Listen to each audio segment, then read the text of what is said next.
Hello बच्चों, मैं स्नेहा सिंह आप सभी का स्वागत करती हूँ अपने YouTube चैनल टॉपर्स तक पर। तो बच्चों, आज हम पढ़ने वाले हैं हम लोग पढ़ने वाले हैं पाचन तंत्र के बारे में। तो बिल्कुल बेसिक से पढ़ेंगे पाचन तंत्र के बारे में। अगर आप लोगों ने अभी तक पाचन तंत्र को नहीं समझा है तो हमारे वीडियो में अंत तक बने रहिएगा, क्योंकि आज के बाद आप लोगों को पाचन तंत्र में कोई दिक्कत नहीं होगी। तो चलिए बिना किसी देरी के शुरुआत करते हैं पाचन तंत्र के बारे में। उसके पहले अगर हमारे चैनल पर कोई भी स्टूडेंट नए हैं तो चैनल को सब्सक्राइब कर लीजिए और अपने दोस्तों के साथ शेयर कर दीजिए। तो आइए बच्चों, समझते हैं पाचन तंत्र के बारे में। तो पाचन का मतलब क्या होता है? पाचन का मतलब होता है जो भी हम भोजन खाते हैं उसका पाचन आसानी से हो जाता है। उसके साथ एक शब्द जुड़ा है, क्या? तंत्र। तंत्र का मतलब क्या होता है? जैसे देखिए, अगर एक भी मशीन होती है, कोई भी मशीन होती है, उसमें एक एक पार्ट लग के उतना बड़ा तंत्र बना होता है। उसी प्रकार हमारे शरीर में भी क्या होता है, जैसे पाचन करना है तो पाचन करने के लिए कई सहायक अंग होते हैं और वही सारे सहायक अंगों को मिलाकर एक तंत्र के रूप में तैयार किया गया। इसीलिए उसका नाम क्या दिया गया है? पाचन तंत्र के बारे में। तो पाचन तंत्र में सबसे पहले देख लेते हैं कितने पार्ट हैं उसके पाचन तंत्र में। तो आइए देखते हैं पाचन तंत्र के बारे में। आइए बच्चों, देखते हैं पाचन की परिभाषा। तो पाचन की परिभाषा क्या है? सभी भोज्य पदार्थों को शरीर के अंदर भौतिक एवं रासायनिक क्रियाओं के द्वारा शरीर की कोशिकाओं तक अवशोषण करने की प्रक्रिया क्या कहलाती है? पाचन कहलाती है। तो मतलब जो भी भोज्य पदार्थ होते हैं, जो भी हम सब खाते हैं, वो क्या होता है? शरीर के अंदर भौतिक क्रियाएं क्या होती हैं? भौतिक क्रियाएं ये होती हैं, अगर कुछ सामने रखा है तो भौतिक क्रियाओं के द्वारा ही हाथ से या चम्मच से ही खाया जाएगा। तो कौन सी क्रिया होती है? भौतिक क्रिया होती है। इसके बाद कहा गया रासायनिक क्रिया। रासायनिक क्रिया क्या होती है? जब हम भोजन को मुख में ग्रहण करते हैं तो मुख में हमारे कई एंजाइम पाए जाते हैं, तो भोजन को कैसा बना देते हैं? लेई जैसा बना देते हैं, जिसको भोजन को निगलने में आसानी होती है। तो कौन सी क्रिया हो गई? रासायनिक क्रिया हो गई। फिर कहा गया शरीर की कोशिकाओं तक अवशोषण करने की प्रक्रिया। फिर जब भोजन में जब रासायनिक क्रिया और भौतिक क्रिया पूर्ण हो जाती है तो भोजन क्या करता है? शरीर में जो भी कोशिकाएं होती हैं कि भोजन को क्या कर लेती है? ग्रहण कर लेती है, अवशोषित कर लेती हैं। अवशोषण करने की प्रक्रिया ही क्या कहलाती है? पाचन कहलाती है। तो ये रहा पाचन की परिभाषा। इसमें देखिए डायग्राम भी बना हुआ है। भोजन को मुख के द्वारा ग्रहण किया जाता है। इसके बाद भोजन कहाँ जाता है? ग्रसनी में जाता है। ग्रसनी के बाद ग्रास नली में जाता है। ग्रास नली के बाद फिर कहाँ आता है भोजन? आमाशय में। आमाशय के बाद फिर कहाँ जाता है? छोटी आंत में। छोटी आंत के बाद बड़ी आंत में, और बड़ी आंत के बाद मलाशय और गुदाद्वार से बाहर निकल जाता है। तो आइए देखते हैं अब आगे। पाचन में भी कई पार्ट होते हैं। आइए देख लेते हैं पाचन के कितने पार्ट होते हैं। आइए बच्चों, अब देखते हैं पाचन तंत्र में कितने अंग मिलकर पाचन का कार्य करते हैं। सबसे पहले देखिए पाचन तंत्र। पाचन तंत्र को दो भागों में डिवाइड किया गया। पहला क्या है? आहार नाल। इसके बाद क्या है? पाचक ग्रंथियां। तो आहार नाल, आहार का मतलब क्या होता है? भोजन, और नाल का मतलब होता है नली। तो मतलब भोजन नली, भोजन कितने नली से होकर जाती है उसे क्या कहते हैं? आहार नाल कहते हैं। इसकी लंबाई लगभग कितनी होती है? इसकी लंबाई 8 से 10 मीटर होती है। किसकी? आहार नाल की। यहाँ से आप देख रहे हैं मुख से लेकर और गुदाद्वार तक ये क्या है? आहार नली है। मतलब यहाँ से मुख से भोजन स्टार्ट होता है और गुदाद्वार तक आता है। यहाँ से यहाँ तक की दूरी कितनी होती है? 8 से 10 मीटर की होती है। फिर आइए देखिए आहार नाल। अब आहार नाल के अंदर कितने पार्ट होते हैं? सबसे पहले क्या है? मुख है। मुख के बारे में पढ़ना है। इसके बाद आता है ग्रसनी, ग्रसनी के बारे में पढ़ना है। फिर ग्रास नली, आमाशय, छोटी आंत, बड़ी आंत, मलाशय और गुदाद्वार। इसके बारे में आप लोग को डिटेल जानकारी प्राप्त करनी है। इसके बाद पाचक ग्रंथियाँ। कुछ पाचक ग्रंथियाँ भी होती है। पाचक ग्रंथियाँ कौन कौन सी होती हैं? सबसे पहला हो गया लार ग्रंथि। लार में कितनी जोड़ी लार ग्रंथियाँ पाई जाती हैं, ये सब आप लोगों को पढ़ना है। इसके बाद पढ़ना है यकृत, यकृत के कार्य के बारे में पढ़ना है। इसके बाद पढ़ना है क्या? अग्नाशय। तो आइए सबसे पहले इसमें हम पहले पॉइंट को उठाते हैं। पहला पॉइंट क्या है हमारा? मुख। तो आइए सबसे पहले मुख के बारे में देखते हैं। आइए बच्चों, समझते हैं मुख के बारे में। तो मुख में क्या बताया गया? मुख गुहा। मुख गुहा का मतलब क्या होता है? मुख का मतलब, गुहा का मतलब क्या होता है? खाली स्थान। गुहा का मतलब क्या होता है? खाली स्थान। जो मुख में खाली स्थान होता है उसे ही क्या कहते हैं? मुख गुहा कहते हैं। भोजन नली का अग्रभाग होता है।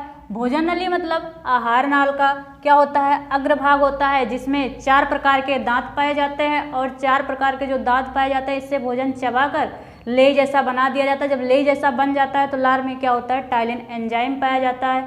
टायलिन एंजाइम पाया जाता है। जो टायलिन एंजाइम क्या करता है, भोजन के साथ आए हुए स्टार्च को किसमें, शर्करा में परिवर्तित कर देता है। तो वही सब इसमें लिखा गया है। ये देख लेते हैं क्या लिखा है कि मुख गुहा भोजन नली का अग्रभाग होता है, जिसमें 4 प्रकार के क्या होते हैं, दांत पाए जाते हैं। जो 4 प्रकार के दांत पाए जाते हैं अभी उसके बारे में चर्चा करेंगे। इसके बाद कहा गया मुख में भोजन को दांतों के द्वारा चबाकर उसमें क्या मिलाई जाती है, लार मिलाई जाती है। इस लार में कौन सा एंजाइम पाया जाता है, तो इस लार में टायलिन एंजाइम पाया जाता है। इसके बाद कहा गया जो भोजन में उपस्थित स्टार्च को शर्करा में बदल देता है। जो भोजन के साथ आए हुए स्टार्च होते हैं उसको किसमें बदल देता है, शर्करा में परिवर्तित कर देता है, जिसके कारण भोजन क्या होता है, लेई जैसा बन जाता है। भोजन चिपचिपा बन जाता है, लेई जैसा बन जाता है और भोजन को निगलने में आसानी हो जाती है, जिससे भोजन को निगलने में आसानी हो जाती है। तो ये रहा मुख। अब आइए देखते हैं दांत। दांत कितने प्रकार के होते हैं, 4 प्रकार के होते हैं। 4 प्रकार के दांत कैसे होते हैं, आइए उसके बारे में समझते हैं। आइए बच्चों समझते हैं दांत के बारे में। दांत क्या होता है, जो मनुष्यों का दांत होता है कैसा होता है, विषम दंती होता है। कैसा होता है, विषम दंती होता है मनुष्यों का दांत।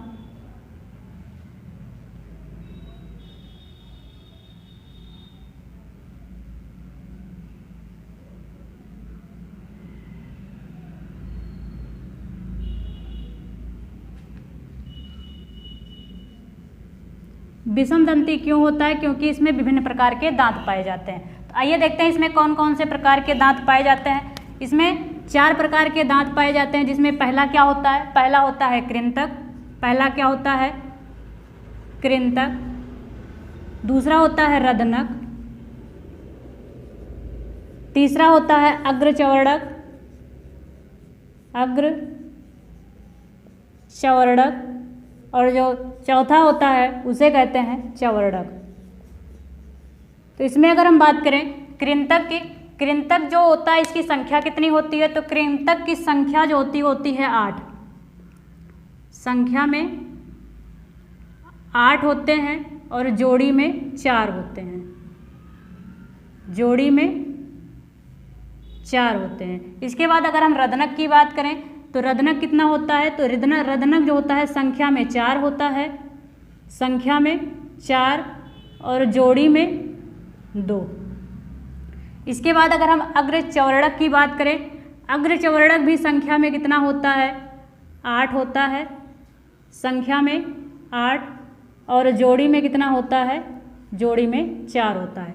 इसके बाद अगर हम चवर्णक की बात करें तो चवर्णक की संख्या कितनी होती है, चवर्णक की संख्या होती है 12। इसके बाद अगर हम जोड़ी में बात करें, जोड़ी में बात करें तो जोड़ी में कितना हो जाएगा, 6। देखिए अब आसान है। कृंतक 8, 8 का आधा कितना हुआ, 4, तो जोड़ी में हो गए 4। इसके बाद संख्या किसकी, रदनक की कितनी होती है, 4, 4 का आधा कितना हुआ, 2, तो इसकी जोड़ी कितनी हो गई, 2। इसके बाद अग्रचवर्णक, अग्रचवर्णक की संख्या 8, जोड़ी में 4। इसके बाद चवर्णक जो होता है संख्या में 12 होता है और जोड़ी में 6 होता है। इसके बाद अगर हम बात करें इसके कार्य के बारे में, कृंतक का कार्य क्या होता है, तो कृंतक का कार्य होता है भोजन को तोड़ने का। भोजन को तोड़ने का कार्य करता है। इसके बाद अगर हम बात करें रदनक और अग्रचवर्णक, ये दोनों क्या करते हैं, भोजन को चीरने फाड़ने का कार्य करते हैं। चीरने फाड़ने का कार्य करते हैं। इसके बाद अगर जो भी जंगली जानवर होते हैं उनमें ये दांत क्या होते हैं, ज़्यादा विकसित होते हैं। कौन, रदनक और अग्रचवर्णक। इसके बाद अगर हम बात करें किसकी, चवर्णक की, चवर्णक का क्या काम होता है, तो चवर्णक का काम क्या होता है, भोजन को पीसने का कार्य होता है। भोजन को पीसने का कार्य करता है। तो ये रहा दांत। इसके बाद अगर हम दांत के बारे में और जानकारी लें तो इसमें क्या होता है दांत में। आइए बच्चों दांत में और देखते हैं। हमने दांत के प्रकार के बारे में चर्चा किया। इसके बाद दांत कितने जोड़ी में होते हैं, संख्या में कितने होते हैं उसके बारे में और उसके कार्य के बारे में। दांत के बारे में और देख लेते हैं। दांत में क्या होता है, दांत जीवन में 2 बार आते हैं। 2 बार आते हैं उसे क्या कहते हैं, डाइफियोडॉन्ट कहते हैं। जो दांत जीवन में 2 बार आते हैं। 2 बार कैसे आते हैं, पहला क्या होता है, दूध के दांत होते हैं। इसकी संख्या कितनी होती है, इसकी संख्या 20 होती है। इसके बाद दूध के दांत जब टूट जाते हैं तब कौन से दांत आते हैं, अस्थाई दांत आते हैं। इनकी संख्या कितनी होती है, 32 होती है। सबसे पहले इसका डेंटल फार्मूला देख लेते हैं, मतलब दंत सूत्र देख लेते हैं किसका, दूध के दांत का, मिल्क टीथ का। सबसे पहले इसमें देखिए इंसाइजर, कैनाइन, प्रीमोलर और मोलर, मतलब कृंतक, रदनक, अग्रचवर्णक और चवर्णक। इसमें इसके दूध के दांत जैसे 2102 अपान 2102, इसके बाद गुणे अगर 2 कर देंगे तो दांत का फार्मूला हो जाता है। देखिए कैसे, मान लीजिए ये एक मुख है, मुख में 4 भागों को मुख को 4 भागों में डिवाइड कर दीजिए, जैसे 1 2 3 4। तो ये जो डेंटल फार्मूला है ये इसके आधे पार्ट का है, इसके आधे पार्ट का है। जैसे अगर हम बात करें इंसाइजर, अगर इधर 2 होगा इंसाइजर तो इधर भी 2 होगा, इसके बाद नीचे भी 2 होगा, क्योंकि नीचे भी 2 है तो इधर भी 2 होगा। तो कितने दांत हो गए, 2 2 4 और 2 2 4, मतलब 8 दांत किसके हो गए, इंसाइजर के, मतलब कृंतक के। इसका बात हो गया। इसके बाद आगे देखते हैं, आगे क्या है, कैनाइन है। कैनाइन का मतलब अगर कैनाइन इधर 1 है तो नीचे भी 1 होगा, और अगर इधर जितना रहेगा उधर भी उतने रहेगा, तो उसका गुणा किससे करेंगे, 2 से कर देंगे। अगला आता है प्रीमोलर। जो दूध के दांत होते हैं उसमें प्रीमोलर की संख्या नहीं होती है, मतलब प्रीमोलर अग्रचवर्णक दांत नहीं होते हैं। इसके बाद आता है मोलर, जिसको क्या कहते हैं, चवर्णक कहते हैं। चवर्णक की संख्या कितनी होती है, 2, और ऊपर 2 तो नीचे 2। अगर इधर 2 रहेगा तो इधर 2 रहेगा, अगर इधर ऊपर नीचे 2 है तो फिर उधर भी 2 और 2 रहेंगे। तो ये हो गए किसके, दूध के दांत। इसके बाद अगला देख लेते हैं अस्थाई दांत। अस्थाई दांत में जो संख्या होती है 21 23 अपान 21 23 गुणे 2 में होती है। अगर इसका भी फार्मूला निकालेंगे, अगर इंसाइजर इधर भी 2 है तो इधर भी 2 होगा, तो 2 ऊपर 2 नीचे और 2 ऊपर 2 नीचे, तो कितने हो गए, 8 दांत इसके भी हो गए। इसके बाद अगर हम देखें कैनाइन, कैनाइन की संख्या कितनी होती है, 1 1 होती है, तो इधर 1 और इधर 1 होगा, तो इधर भी 1 1 होगा। इसके बाद अगर हम देखें प्रीमोलर, मतलब अग्रचवर्णक। अस्थाई दांत में प्रीमोलर होते हैं, लेकिन दूध के दांत में प्रीमोलर नहीं होते हैं, तो इसकी भी संख्या 2 और 2 है। इसके बाद अगर हम बात करें मोलर की, तो मोलर की संख्या भी अगर इधर 3 है तो इधर भी 3 होगा, और इधर 3 है तो इधर भी 3 होगा। तो टोटल कितने दांत हो गए, इधर 12 दांत हो गए।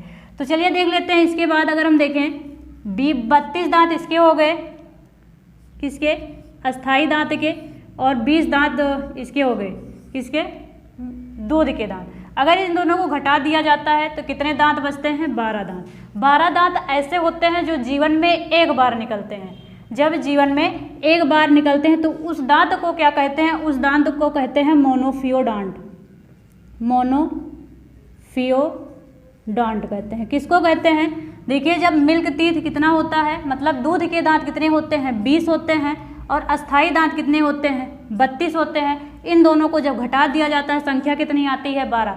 12 दांत ऐसे होते हैं जो जीवन में एक बार निकलते हैं, और जो जीवन में एक बार निकलते हैं तो उसे क्या कहते हैं, मोनोफियोडांट कहते हैं। तो आप लोगों को दांत के बारे में समझ में आया होगा। अब आगे चलते हैं, अगला हमारा क्या आता है, ग्रसनी के बारे में। अगला क्या आता है, ग्रसनी। तो अब हम चलते हैं ग्रसनी को पढ़ते हैं। आइए बच्चों समझते हैं आहार नाल के अगले भाग को। अगला भाग क्या है, ग्रसनी और ग्रासनली। ग्रसनी और ग्रासनली में ज़्यादा अंतर नहीं होता है। आइए देखते हैं ग्रसनी और ग्रासनली में। ग्रसनी क्या होता है, ग्रसनी मुख गुहा का पिछला हिस्सा ग्रसनी कहलाता है। जो मुख गुहा का पिछला हिस्सा होता है उसे क्या कहते हैं, ग्रसनी कहते हैं। ग्रसनी के अंदर एक बड़ा छिद्र होता है जिसे निगल द्वार व घाटी द्वार कहते हैं। घाटी द्वार के पास एक मुलायम ताल लटका होता है जिसे क्या कहते हैं, एपिग्लोटिक्स कहते हैं। इसके बाद देखिए हमने एक फिगर बनाया है, इसे क्या कहते हैं, इसे कहते हैं मुख। मुख में भोजन या ऑक्सीजन, हम लोग भोजन को भी खाते हैं और ऑक्सीजन को ग्रहण करते हैं। देखिए जब भोजन को यहाँ पर बताया गया कि घाटी द्वार के पास, ये घाटी द्वार है, घाटी द्वार के पास एक मुलायम तालु लटका होता है जिसे ही क्या कहते हैं, एपिग्लोटिक्स कहते हैं। तो एपिग्लोटिक्स का काम क्या होता है, जैसे मान लीजिए हमने भोजन को ग्रहण किया, जब हमने भोजन को ग्रहण किया, जब ये एपिग्लोटिक्स पर आता है, ठीक, किस पर, एपिग्लोटिक्स पर पड़ता है, तो एपिग्लोटिक्स को जब पड़ता है तो मस्तिष्क उसे सूचना देती है क्या, कि ये भोजन है कि ऑक्सीजन है। अगर भोजन होगा तो वो किस में जाएगा, आमाशय में जाएगा। अगर ऑक्सीजन है तो किस में जाएगा, फेफड़ों में जाएगा। तो सबसे पहले किस पे आता है, एपिग्लोटिक्स पे आता है। एपिग्लोटिक्स क्या करता है, यहाँ पर ये भेजने का कार्य करता है, किसको, भोजन और ऑक्सीजन को।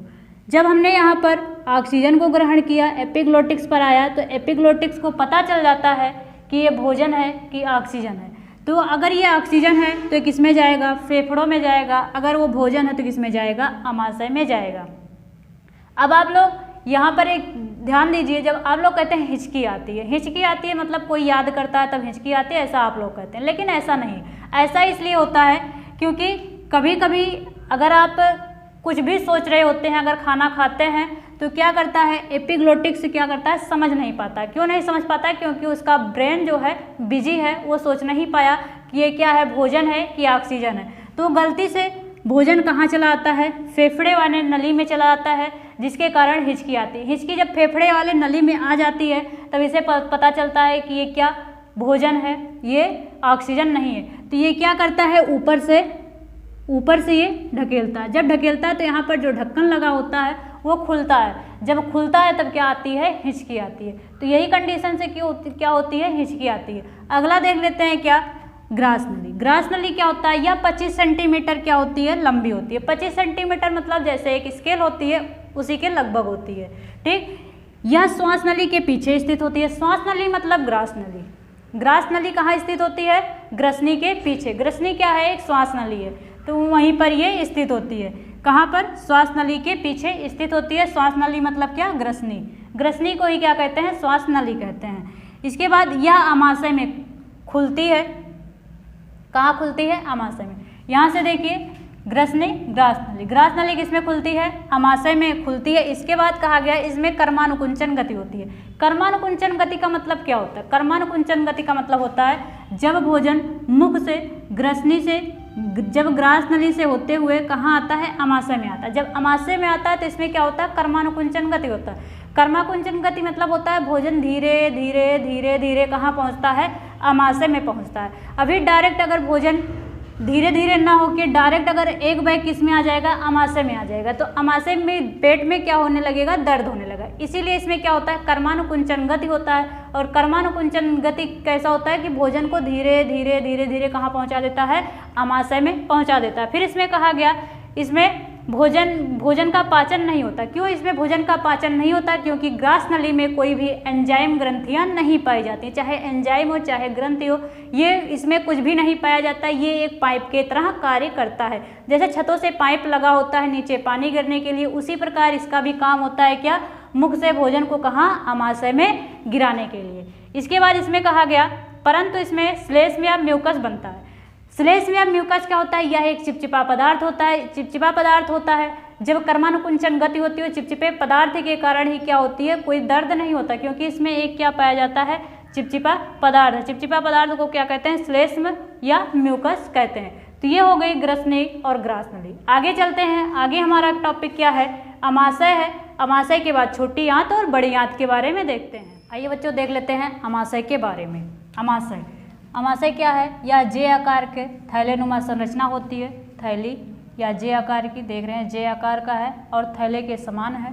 थैलेनुमा संरचना होती है। इसकी लंबाई कितनी होती है, 25 से 30 सेंटीमीटर, मतलब जितनी ग्रास नली होती है उससे थोड़ा ज़्यादा, 25 से 30 सेंटीमीटर। और चौड़ाई कितनी होती है, 7 से 10 सेंटीमीटर होती है।